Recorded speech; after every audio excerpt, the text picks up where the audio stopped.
Captain Blood by Rafael Sabatini. Section 15. The Ransom. In the glory of the following morning, sparkling and clear after the storm, with an invigorating briny tang in the air from the salt ponds on the south of the island, a curious scene was played on the beach of the Virgen Magra, at the foot of a ridge of bleached dunes, beside the spread of sail from which Levasseur had improvised a tent. Enthroned upon an empty cask sat the French filibuster to transact important business, the business of making himself safe with the governor of Tortuga. A guard of honor of a half-dozen officers hung about him. 5 of them were rude boucan hunters, in stained jerkins and leather breeches. The 6th was Cahusac. Before him, guarded by 2 half-naked negroes, stood young d'Ogeron, in frilled shirt and satin small-clothes and fine shoes of Cordovan leather. He was stripped of doublet, and his hands were tied behind him. The young gentleman's comely face was haggard. Near at hand, and also under guard, but unpinioned, Mademoiselle his sister sat hunched upon a hillock of sand. She was very pale, and it was in vain that she sought to veil in a mask of arrogance the fears by which she was assailed. Levasseur addressed himself to M. d'Ogeron. He spoke at long length. In the end, "I trust, monsieur," said he, with mock suavity, "that I have made myself quite clear. So that there may be no misunderstandings, I will recapitulate. Your ransom is fixed at 20,000 pieces of 8, and you shall have liberty on parole to go to Tortuga to collect it. In fact, I shall provide the means to convey you thither, and you shall have a month in which to come and go. Meanwhile, your sister remains with me as a hostage. Your father should not consider such a sum excessive as the price of his son's liberty, and to provide a dowry for his daughter. Indeed, if anything, I am too modest. Pardi, M. d'Ogeron is reputed a wealthy man." M. d'Ogeron the younger raised his head and looked the captain boldly in the face. "I refuse utterly and absolutely, do you understand? So do your worst, and be damned for a filthy pirate without decency and without honor." "But what words!" laughed Levasseur. "What heat, and what foolishness! You have not considered the alternative. When you do, you will not persist in your refusal. You will not do that in any case. We have spurs for the reluctant, and I warn you against giving me your parole under stress, and afterwards playing me false. I shall know how to find and punish you. Meanwhile, remember your sister's honor is in pawn to me. Should you forget to return with the dowry, you will not consider it unreasonable that I forget to marry her." Levasseur's smiling eyes, intent upon the young man's face, saw the horror that crept into his glance. M. d'Ogeron cast a wild glance at Mademoiselle, and observed the grey despair that had almost stamped the beauty from her face. Disgust and fury swept across his countenance. Then he braced himself and answered resolutely, "No, you dog, 1,000 times no."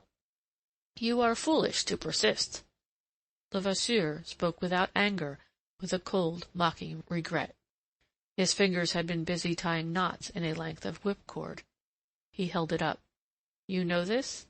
It is a rosary of pain that has wrought the conversion of many a stubborn heretic. It is capable of screwing the eyes out of a man's head by way of helping him to see reason." "As you please." He flung the length of knotted cord to one of the negroes, who in an instant made it fast about the prisoner's brows. Then between cord and cranium the black inserted a short length of metal, round and slender as a pipe-stem. That done, he rolled his eyes toward Levasseur, awaiting the captain's signal. Levasseur considered his victim, and beheld him tense and braced, his haggard face of a leaden hue, beads of perspiration glinting on his pallid brow just beneath the whipcord. Mademoiselle cried out, and would have risen, but her guards restrained her, and she sank down again, moaning. I beg that you will spare yourself and your sister," said the captain, "by being reasonable. What, after all, is the sum I have named? To your wealthy father, a bagatelle. I repeat, I have been too modest.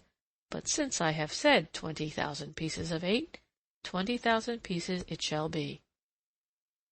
"And for what, if you please, have you said 20,000 pieces of 8?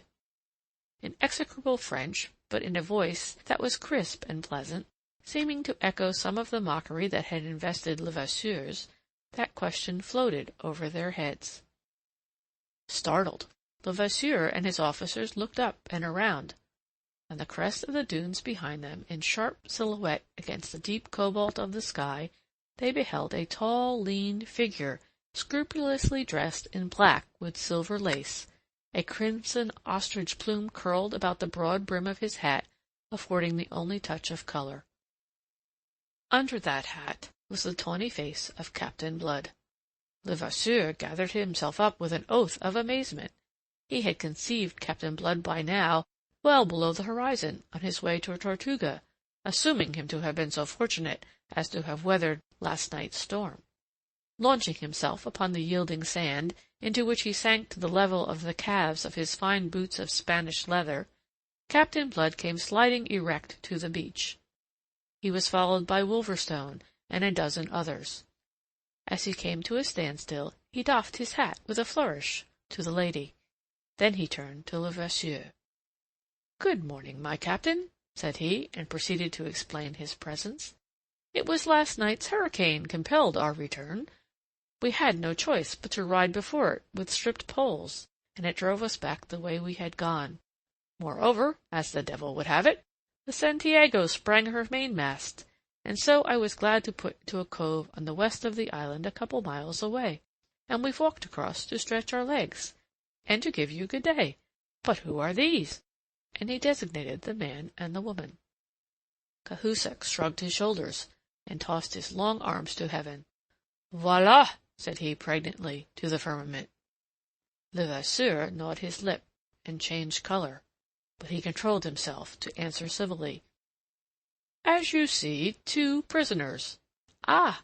Washed ashore in last night's gale, eh?" "Not so."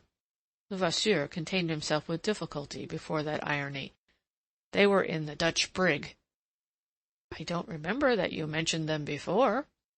"I did not. They are prisoners of my own. A personal matter. They are French." "French!" Captain Blood's eyes stabbed at Levasseur, then at the prisoners. Monsieur d'Ogeron stood tense and braced as before, but the grey horror had left his face. Hope had leapt within him at this interruption, obviously as little expected by his tormentor as by himself. His sister, moved by a similar intuition, was leaning forward with parted lips and gaping eyes. Captain Blood fingered his lip, and frowned thoughtfully upon Levasseur. "Yesterday you surprised me by making war upon the friendly Dutch, but now it seems that not even your own countrymen are safe from you. Have I not said that this is a matter personal to me?" "Ah, and their names?" Captain Blood's crisp, authoritative, faintly disdainful manner stirred Levasseur's quick anger.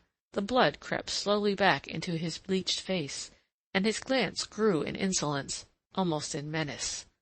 Meanwhile the prisoner answered for him. "I am Henri d'Ogeron, and this is my sister." "D'Ogeron?" Captain Blood stared. "Are you related by chance to my good friend the governor of Tortuga?" "He is my father." Levasseur swung aside with an imprecation. In Captain Blood amazement for the moment quenched every other emotion. "The saints preserve us now! Are you quite mad, Levasseur? First you molest the Dutch, who are our friends. Next you take prisoners 2 persons that are French, your own countrymen.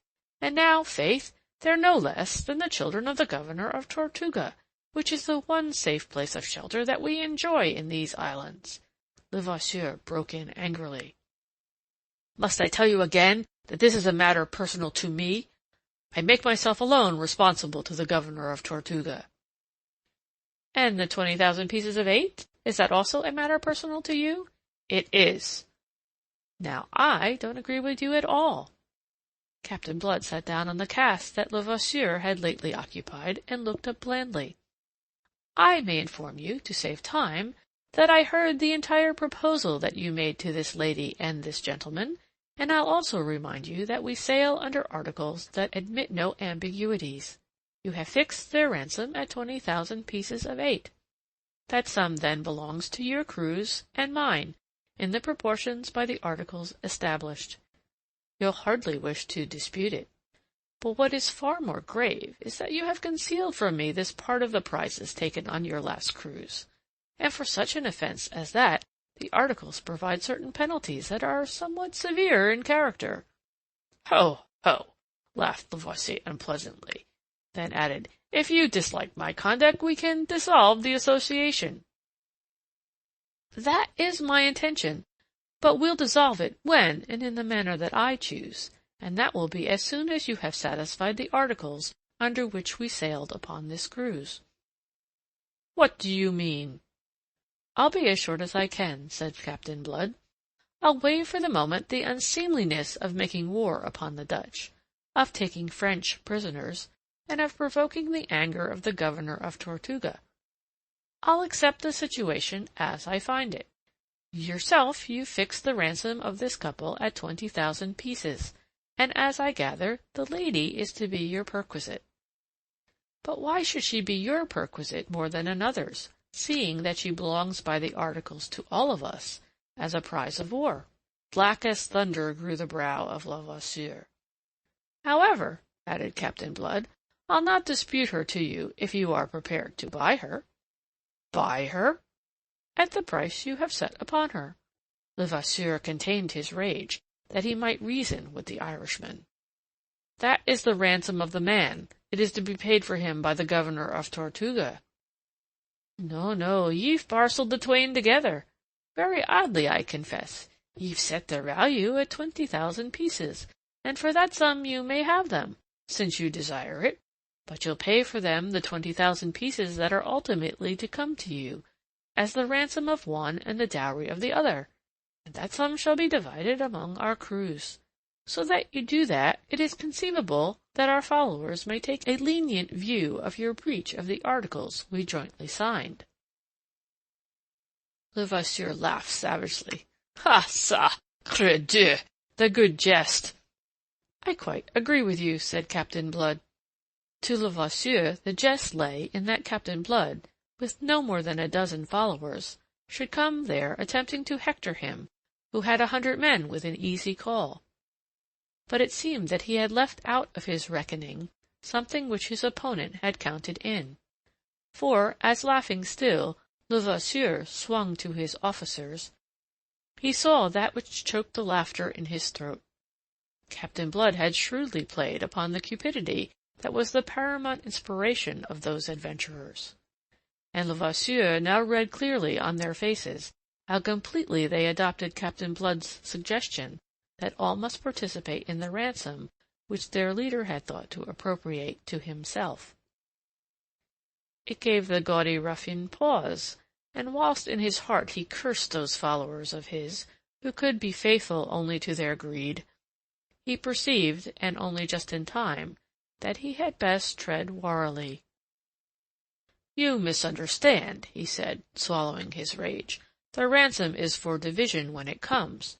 The girl, meanwhile, is mine on that understanding." "Good," grunted Cahusac. "On that understanding all arranges itself." "You think so?" said Captain Blood. "But if Monsieur d'Ogeron should refuse to pay the ransom, what then?" He laughed, and got lazily to his feet. "No, no. If Captain Levasseur is meanwhile to keep the girl, as he proposes, then let him pay this ransom, and be his the risk if it should afterwards not be forthcoming." "That's it!" cried one of Levasseur's officers, and Cahusac added, "It's reasonable that. Captain Blood is right. It is in the articles." "What is in the articles, you fools?" Levasseur was in danger of losing his head. "Sacre Dieu! Where do you suppose that I have 20,000 pieces? My whole share of the prizes of this cruise does not come to half that sum. I'll be your debtor until I've earned it. Will that content you?" All things considered, there is not a doubt that it would have done so, had not Captain Blood intended otherwise. And if you should die before you've earned it? Ours is a calling fraught with risks, my captain. Damn you! Lavoisier flung upon him, livid with fury. Will nothing satisfy you? Oh, but yes, 20,000 pieces of 8 for immediate division. I haven't got it. Then let someone buy the prisoners who has. And who do you suppose has it if I have not? I have, said Captain Blood. You have? Lavoisier's mouth fell open. You want the girl? Why not? And I exceed you in gallantry in that I will make sacrifices to obtain her, and in honesty in that I am ready to pay for what I want. Lavoisier stared at him foolishly agape. Behind him pressed his officers, gaping also. Captain Blood sat down again on the cask, and drew from an inner pocket of his doublet a little leather bag. I am glad to be able to resolve a difficulty that at one moment seemed insoluble. And under the bulging eyes of Lavoisier and his officers, he untied the mouth of the bag, and rolled into his left palm 4 or 5 pearls, each of the size of a sparrow's egg. There were 20 such in the bag, the very pick of those taken in that raid upon the pearl fleet. You boast a knowledge of pearls, Cahusac. At what do you value this? The Breton took between coarse finger and thumb the proffered, lustrous, delicately iridescent sphere, his shrewd eyes appraising it. 1,000 pieces, he answered shortly. It will fetch rather more in Tortuga or Jamaica, said Captain Blood, and twice as much in Europe. But I'll accept your valuation. They are almost of a size, as you can see. Here are 12, representing 12,000 pieces of 8, which is La Foudre's share of 3/5 of the prize, as provided by the articles. For the 8,000 pieces that go to the Arabella, I make myself responsible to my own men. And now, Wolverstone, if you please, will you take my property aboard the Arabella? He stood up again, indicating the prisoners. Ah, no! Levasseur threw wide the floodgates of his fury. Ah, that! No, by example, you shall not take her! He would have sprung upon Captain Blood, who stood aloof, alert, tight-lipped, and watchful. But it was one of Lavoisier's own officers who hindered him. Nom de Dieu, mon capitaine! What will you do? It is settled, honorably settled, with satisfaction to all. To all? blazed Lavoisier. Ah, ça! To all of you, you animals, but what of me? Cahusac, with the pearls clutched in his capacious hand, stepped up to him on the other side. Don't be a fool, Captain. Do you want to provoke trouble between the crews? His men outnumber us by nearly 2 to 1. What's a girl, more or less? In heaven's name, let her go. He's paid handsomely for her, and dealt fairly with us. Dealt fairly? Roared the infuriated captain. You... In all his foul vocabulary he could find no epithet to describe his lieutenant. He caught him a blow that almost sent him sprawling. The pearls were scattered in the sand. Cahusac dived after them, his fellows with him. Vengeance must wait. For some moments they groped there on hands and knees, oblivious of all else. And yet in those moments vital things were happening. Levasseur, his hand on his sword, his face a white mask of rage, was confronting Captain Blood to hinder his departure. You do not take her while I live, he cried. Then I'll take her when you're dead, said Captain Blood, and his own blade flashed in the sunlight. The articles provide that any man of whatever rank, concealing any part of a prize, be it of the value of no more than a peso, shall be hanged at the yardarm. It's what I intended for you in the end. But since ye prefer this way, ye muckrake, faith, I'll be humouring you. He waved away the men who would have interfered, and the blades rang together. Monsieur d'Ogeron looked on, a man bemused, unable to surmise what the issue either way could mean for him. Meanwhile 2 of Blood's men, who had taken the place of the Frenchman's negro guards, had removed the crown of whipcord from his brow. As for Mademoiselle, she had risen, and was leaning forward, a hand pressed tightly to her heaving breast, her face deathly pale, a wild terror in her eyes. It was soon over. The brute strength upon which Levasseur so confidently counted could avail nothing against the Irishman's practised skill. When, with both lungs transfixed, he lay prone on the white sand, coughing out his rascally life, Captain Blood looked calmly at Cahusac across the body. "I think that cancels the articles between us," he said. With soulless, cynical eyes, Cahusac considered the twitching body of his recent leader. Had Levasseur been a man of different temper, the affair might have ended in a very different manner. But then it is certain that Captain Blood would have adopted in dealing with him different tactics. As it was, Levasseur commanded neither love nor loyalty. The men who followed him were the very dregs of that vile trade, and cupidity was their only inspiration. Upon that cupidity Captain Blood had deftly played, until he had brought them to find Levasseur guilty of the one offence they deemed unpardonable, the crime of appropriating to himself something which might be converted into gold and shared amongst them all.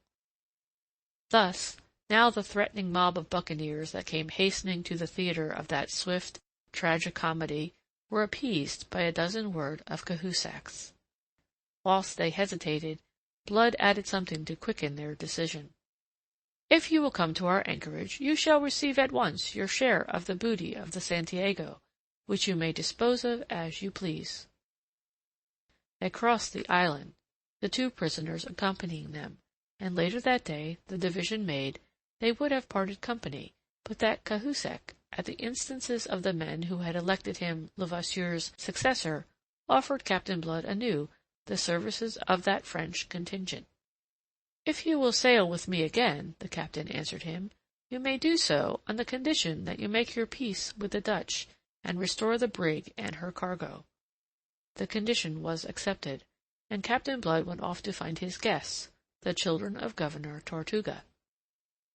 Mademoiselle d'Ogeron and her brother, the latter now relieved of his bonds, sat in the great cabin of the Arabella, whither they had been conducted. Wine and food had been placed upon the table by Benjamin, Captain Blood's negro steward and cook, who had intimated to them that it was for their entertainment, but it had remained untouched. Brother and sister sat there in agonized bewilderment, conceiving that their escape was but from frying-pan to fire. At length, overwrought by the suspense, Mademoiselle flung herself upon her knees before her brother to implore his pardon for all the evil brought upon them by her wicked folly. Monsieur d'Ogeron was not in a forgiving mood. "I am glad that at least you realize what you have done. And now this other filibuster has bought you, and you belong to him. You realize that too, I hope." He might have said more, but he checked upon perceiving that the door was opening. Captain Blood, coming from settling matters with the followers of Levasseur, stood on the threshold. Monsieur d'Ogeron had not troubled to restrain his high-pitched voice, and the captain had overheard the Frenchman's last two sentences. Therefore, he perfectly understood why Mademoiselle should bound up at the sight of him and shrink back in fear. "Mademoiselle," said he in his vile but fluent French, "I beg you to dismiss your fears. Aboard this ship you shall be treated with all honor. So soon as we are in case to put to sea again, we steer a course for Tortuga, to take you home to your father. And pray do not consider that I have bought you, as your brother has just said. All I have done has been to provide the ransom necessary to bribe a gang of scoundrels to depart from obedience to the arch-scoundrel who commanded them, and so deliver you from all peril. Count it, if you please, a friendly loan, to be repaid entirely at your convenience." Mademoiselle stared at him in unbelief. Monsieur d'Ogeron rose to his feet. "Monsieur, is it possible that you are serious?" "I am. It may not happen often nowadays. I may be a pirate, but my ways are not the ways of Levasseur, who should have stayed in Europe and practised purse-cutting. I have a sort of honor, shall we say some rags of honor, remaining me from better days." Then, on a brisker note, he added, "We dine in an hour, and I trust that you will honor my table with your company. Meanwhile, Benjamin will see, monsieur, that you are more suitably provided in the matter of wardrobe." He bowed to them and turned to depart again, but Mademoiselle detained him. "Monsieur!" she cried sharply. He checked and turned, while slowly she approached him, regarding him between dread and wonder. "Oh, you are noble!" "I shouldn't put it as high as that myself," said he. "You are, and it is but right that you should know all." "Madelon!" her brother cried out to restrain her. But she would not be restrained. Her surcharged heart must overflow in confidence. "Monsieur, for what befell, I am greatly at fault. This man, this Levasseur—" He stared incredulous in his turn. "My God, is it possible? That animal?" Abruptly she fell on her knees, caught his hand, and kissed it before he could wrench it from her.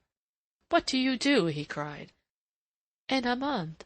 In my mind I dishonored you by deeming you his like, by conceiving your fight with Levasseur a combat between jackals.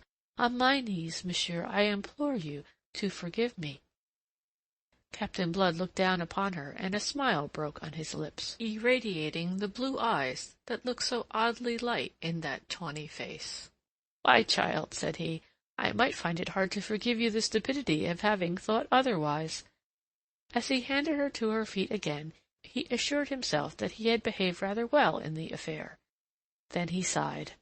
That dubious fame of his that had spread so quickly across the Caribbean would by now have reached the ears of Arabella Bishop.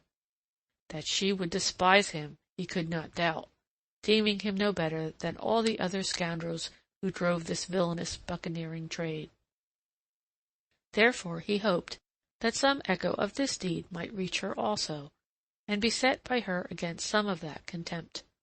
For the whole truth, which he withheld from Mademoiselle d'Ogeron, was that in venturing his life to save her, he had been driven by the thought that the deed must be pleasing in the eyes of Miss Bishop, could she but witness it. End of Section 15.